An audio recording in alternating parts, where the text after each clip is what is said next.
Today, we're talking all about brows. Now, when I'm doing makeup on a client, the brow shapes sometimes depend on the look, whether that shoot is fashion, editorial, beauty, whatever it is.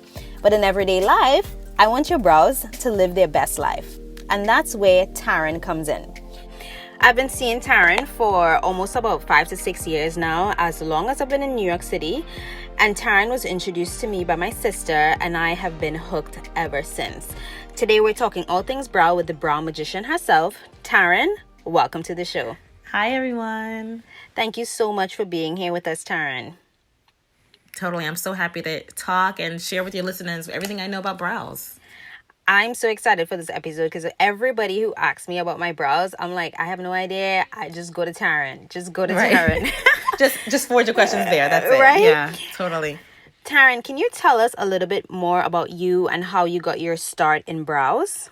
Yeah, well, I can say my interest for brows happened a very long time ago, way before I had my aesthetics license, way before it was a thing, before brows were a thing. And I really truly found my passion in brows about 13 years ago. I started working inside of a Sephora. Many of you know the brand Anastasia, but I was working with her brand. I was inside of a Sephora for a few years.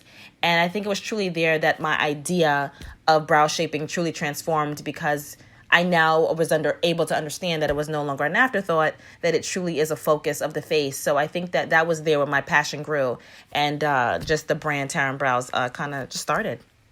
And Anastasia was making a lot of waves in brows then. So I feel like that is a really good time to be part of that movement. Absolutely. Absolutely. It was a time when, you would tell someone you were a brow artist and they had no clue what that meant. So it's interesting to see how if I tell that to someone now, they kind of like are really excited and aware of what it means. But it definitely was a time before brow artistry was a thing, for sure. And since you've had so much experience, you've had 13 years of experience, I'm sure you've seen all the trends come and go with brows. We've seen brow extensions, like I've seen it all. You've seen block brows, you've seen it all. So how do you know which ones to adopt and pay attention to, and then which ones to ignore? Absolutely. I think, for trends, I'm really truly just sticking to what's true to me, what's true to the Taryn Brows brand. And for me, I just always wanted to make sure that it's something that's going to truly add to my client's life. One trend that you just mentioned specifically was the brow extensions. And I remember so clearly after learning what it was and about the application process that it would be something that I would never offer to my clients, quite simply because the amount of time that it takes to do the process and then how little time it lasts. For instance, I knew of salons that were charging upwards of $200 to $300 for the service because of the hour application. And I guess so to speak, of the naturalness that it created, but at the same time, it wasn't lasting longer than a week because of the glue adhering to the skin directly. So when I learned about this kind of specific trend, I wasn't interested and moved to go towards it. I just knew that clients wouldn't really benefit from it, and they just really create a big dent in their pockets ultimately. Wow, that is very expensive. Yeah, big time. So a lot of people are against waxing. It's said that waxing is not particularly good for the skin. Can you shed some light on this for us? Yeah, I think that one of the biggest things that people who are truly scared of waxing, they can remember a time when they might have gotten burned. Maybe that wax was way too hot, or maybe there was some contraindication with one of their skincare products. But I think that the main thing to understand is that waxing is not taking off your layers of skin. We don't have all these layers of skin. We have the epidermis. And when you're experiencing this peeling, if you have experienced that, many times if there is a skincare product that interacted with the waxing, it's exfoliating already. So now you're doing a double exfoliation, hence the burn that might turn up after that. So that's a big reason why many people will say, oh, it burned me, it did this to me. But also the quite literal idea of it being too hot. If a salon is using a really cheap wax, i.e. honey wax, it's really aggressive, it's really abrasive. I probably wouldn't even use it on my legs. But if you're using that wax, it has to be heated up really high, usually to the level 9 or 10, 10 being the highest, just to get it pliable to spread on the brows. So that's why most people are really scared of it and scared of what happens after using it. Wow, I had no idea. So Yeah. What products in particular, you mentioned skincare products. So what products in particular cause a reaction with waxing? Absolutely. If a client might even be on a blunt thinner, that might make them hypervascular and they might notice a little bit of peeling. But more specifically, things like salicylic acid, clients on Retin-A is a big no-no. We will always tweeze in that case. We do everything at our salon to prevent that from happening. So we do use a pre-wax balm to make sure that we create a barrier for what that wax is pulling and make sure that it pulls the hair more than the skin. But even in that, again, those products, Retin-A, it all thins out the skin and it is exfoliating the skin. So when you're exfoliating the skin in that way, and now we've waxed you, you now have a double exfoliation, and 9 out of 10, you're going to peel and you're going to see a burn. So that's why we always will ask, are you waxing? What skincare products are you using? And I should mention too, some clients don't know this, but even antibiotics, I had a client who was on antibiotics for a foot surgery she had, and even that can really thin out the blood. So it made her peel and burn. So all these things are super important for you to let your esthetician know what's going on with your skin. Wow. And what about plucking? Is that a no-no? Oh, is that something that's fine? Because I know, in the 90s, that was it. You just plucked your brows to smithereens and it was done. But how do you feel about that? You can't. I tell my clients, be honest with yourself. If you know you have no control, you see one hair and you're like, you know what? I think I could shape my entire brow right now. Then no, I want you to put the tweezers away, sell them, give them away, hide them, whatever you have to do. But if you know that you can have control and you see one hair directly in the middle of your brows, go for it. I just really say have control and know yourself. But plucking is not a no-no, but plucking the right way with the right tweezers is a big do. And you have to make sure that you're pulling from the root and have to make sure that, you're getting that base of the hair, because if not, you're breaking the hair. That can cause irritation. That can cause inflammation in the follicle. So if you know yourself and you know that you're only going to pluck in that one area and you're going to do it efficiently, I say go for it. And what direction should you be plucking in? You should be plucking in the direction the hair is growing. I know you might hear people say, oh, pull against it. That's the almost possible but probable way you are definitely going to break that hair.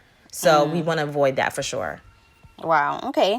So I've had so many clients, models, people in my chair talk about how their brows won't grow. And I am like, okay, well, I can draw a brow in, but what do you suggest usually to your clients when they're in this predicament? I hate to be the bearer of bad news. So I always like to give them all the steps. And my first line of defense is going to be the natural option. I think people feel most comfortable with that option, which is, I'll say, castor oil. Castor oil is great. It has great growth properties and is great at stimulating the hair follicles. So I really do, that's my first line of defense. I tell them, okay, what have you been doing? Patience, number one, is first and foremost. So if you say, well, my brows are not growing, but it's been 4 weeks, you really are at the beginning stages of growing your brows. Brows can really grow anytime up to a year. So I say castor oil, put it on your brows every night.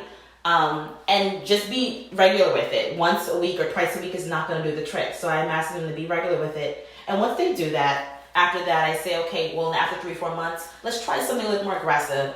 There's some brands that I don't work with, but I definitely have seen results with them. A couple of those brands being Revita Brow, Anastasia has a great brow serum, Peter Thomas Roth has a great brow serum. So after about 3 to 4 months, I totally tell them to step it up if we haven't seen the growth that we want to see. And that's when we want to be a little bit more aggressive in our brow growth plan.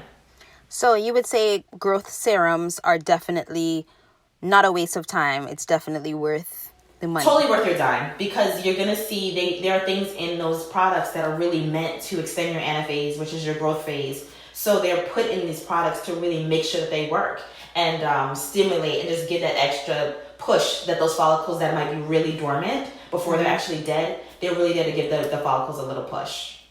Wow. Okay.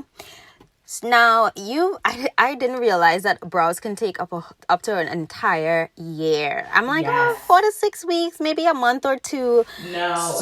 Wow. Absolutely. So what is the perfect prep routine before a client will come in for an appointment?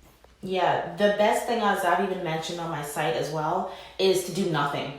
I know it sounds, what do you mean nothing? And I mean that literally. Sometimes clients might feel like, well, I'll just help. I'll just tweeze a couple of hairs before I come. But we know that hair in general grows in different phases and different times. But the best case is to leave your brows fully, because now we're able to really see a couple of things as your artist. We're able to see what your brows are able to do. If you've tweezed, you might say, in your opinion, you've only taken out a couple of hairs.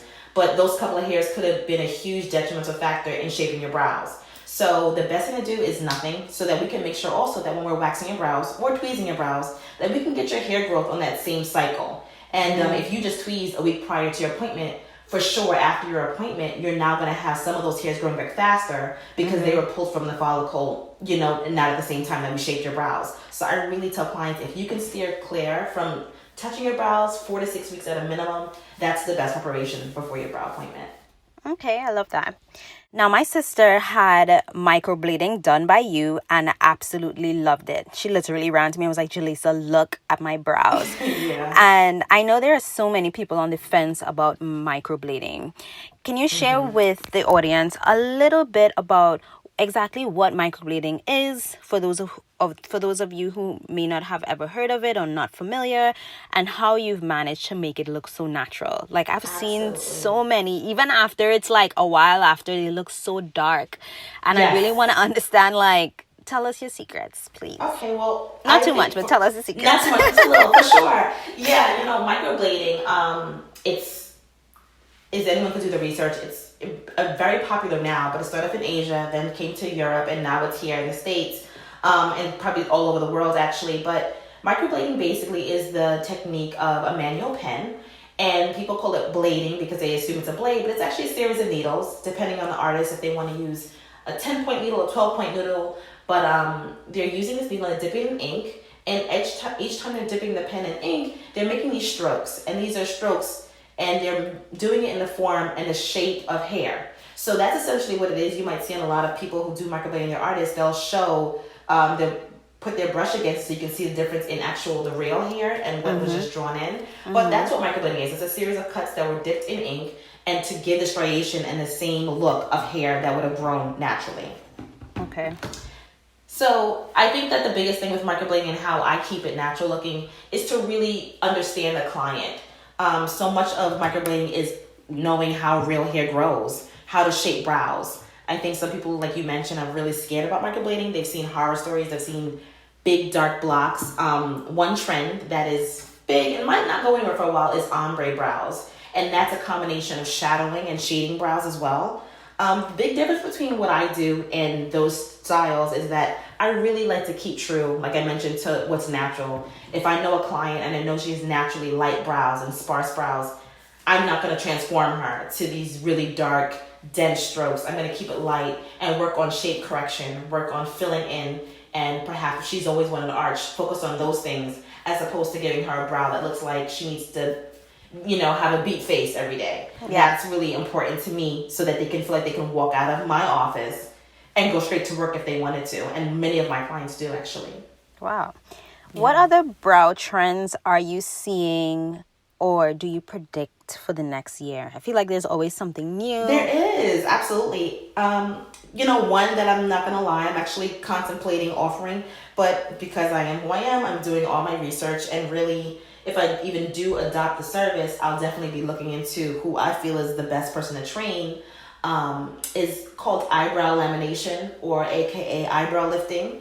So why I'm even considering the service is because people are saying, well, move over microblading.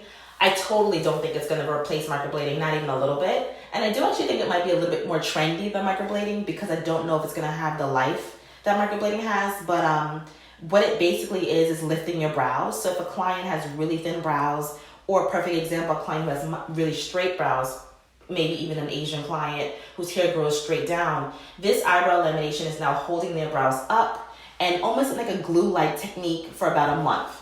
Wow. So it's not permanent, it's not semi-permanent, but I've seen some results that were terrible and I've seen some results that were beautiful. So I think just like anything, the artist who's administering the service, them knowing how to shape brows is a huge start, which I, of course, think we all know how to do at my salon. Mm-hmm. So I think that, partnering that with great brow shaping, along with this technique for a client who truly wants to have brows that stay up and not fall down, just simply because that's the way that their hair grows, now they might have an option to really keep their brows up because brow gel won't do the job. So I'm excited if this is something that works out to offer it to those clients. Wow. So we're going to keep our eyes out for that.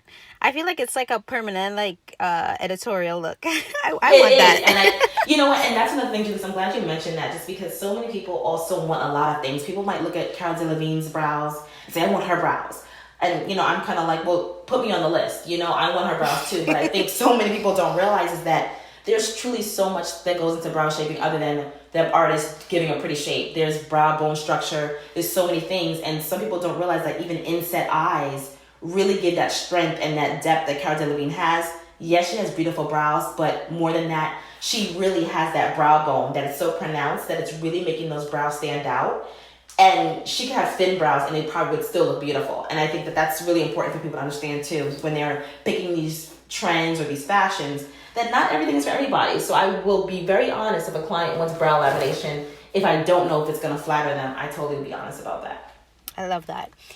Yeah. Now, you've launched your your own products in the past. I've used them and I love them. They're quite good. Can you share a little bit more about your products and, what you've worked on in the past?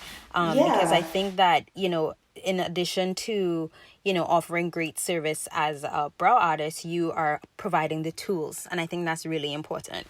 Yeah, definitely. So my product line, it really started just out of necessity. And that's something that some people are surprised to hear me say. Some people would think, well, you probably always dreamed about this. But really, it wasn't. I just found myself constantly wanting to provide something to my clients.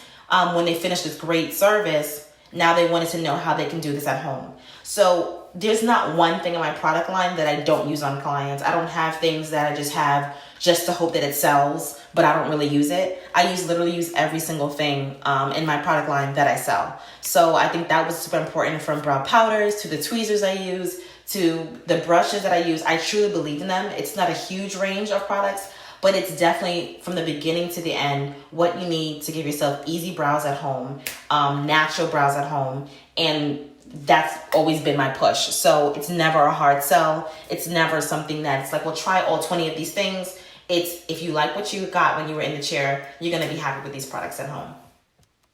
I completely agree. So do you have a preference where you would recommend a brow powder versus a brow pencil? 1,000,000%. I actually am still on the fence with brow pencils and even offering it to my line. There was a point that I was getting ready to, check out formulas and really try to get in the works of the pencil. But I always came back to my powder. I love my powder for so many reasons. And I think so many people are intimidated by it. They think, oh, a brush, a powder, when a pencil is just one thing. But I think they're thinking of they're not going to get the precision that they get with a pencil. Totally false. The coverage is not going to get. Totally false. So I love my technique with filling in brows. And I'm definitely going to get better at doing some demos. But my technique is really to focus on precision as well as softness, as well as blending, and to really focus on, again, the natural brow. Mm-hmm. So that's, for me, brow powder. I'm a diehard powder fan. And the shades of powder that I have, a lot of people would find issues with certain brow powders. They might be too warm, too much of a red base. So I'm really in love with my colors as well. That's why, yes, because your colors are very cool. They're not. They are very cool, red. And so I could line 10 women up next to me and we can all be espresso, and it would all look beautiful on all of us if we were all different shades, from the fairest skin to the darkest skin, all just because of the undertone of this powder. So that's why I love it so much, and that's why we're always selling out of espresso, because it truly is one of our most universal shades. Although we have 3 other shades, it truly is the most universal shade for us. Wow. So I am a pencil fanatic. I have so many different ones, but I like to challenge myself. So I'm gonna give myself after we record this, I'm gonna do only powder for a week. Yes, and please. And let you know how it goes, because I'm just like, okay, I gotta go. Let me just do this real quick. But yeah, I definitely am gonna try that. Okay, so you have a beautiful studio in the middle of Manhattan, and you have several brow artists there. What can we expect from both the studio, Taryn, and your brow line? Well, for the studio, quite frankly, every year, I'm constantly trying to up myself. That's my biggest competition for the salon and for myself, is to how can we be better than we were the previous year. So this year, we're really focusing on experience. We're starting to make champagne and wine a regular thing when you come. And we just really, it starts when you... I'm going to book my appointment right now because I want champagne. Right, perfect. And so we were like, maybe we'll do it after 5. They were like, no, after 3. Let's just do it all day, because some people have had a long morning and that'll totally be their choice. But I think so much of it is experience. We really want to create that at Taryn Brows, and that's why I'm constantly adding to the decor. I'm constantly doing little things, because those little things are really big things. And of course the focus is brows, but the experience is so much of what people remember, especially when it comes to beauty. So when you come into the Taryn Brow Salon, I think the first thing is really important is your greeting.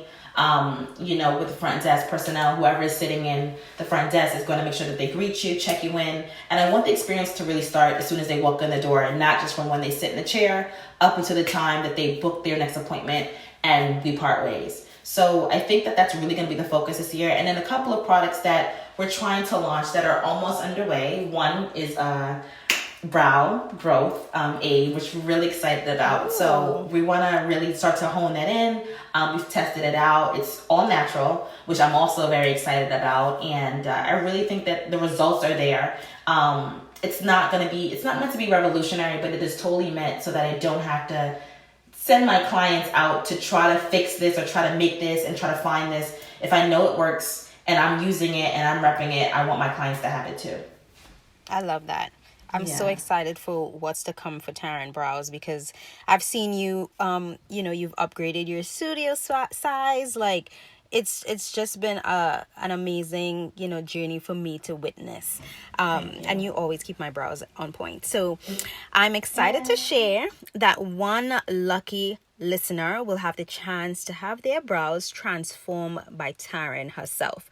All you have to do is head to the image featuring Taryn's episode on our page, The Life of a Makeup Artist, and tell us, what is your brow woe? Is it that you feel like your brows are not growing, or you just hate your shape? Tell us what is going on in the comment section, and the winner will have their brows done all complimentary Taryn. Yes. Now, I'm definitely not gassing anyone up. I love you, Taryn, but I'm gonna let everybody else finish. But Taryn, honestly, is the best brow artist of all time. So even as a regular, guys, I book my appointments sometimes weeks, sometimes months in advance, because I'm like, if Taryn or anybody at the salon can't do my brows, it's just like, it's a wrap. So Taryn, can you tell us how to find you via social media and in real life? Yes. Well, the easiest way where so many people find us is the name of the business, Taryn Brows. So you can add us to Taryn Brows. You'll find us. You'll find our hashtags. And most importantly, you'll find countless before meets afters. I call them BMAs. You'll find countless BMAs of our before and after work, of myself, of the artist, and everything is there. And if you think you're ready to pull the trigger and make an appointment, you can visit us at tarynbrows.com. There you can book your appointment, see my availability or lack thereof, and my girl's availability as well. You can totally do that. Or you can call the salon, give us a call, and we'd be happy to get you in, provided we have openings. Oh my God. Thank you so much, Taryn. I'm so excited for whoever this lucky person is. This is a great Christmas gift, whether the appointment is in December or whenever.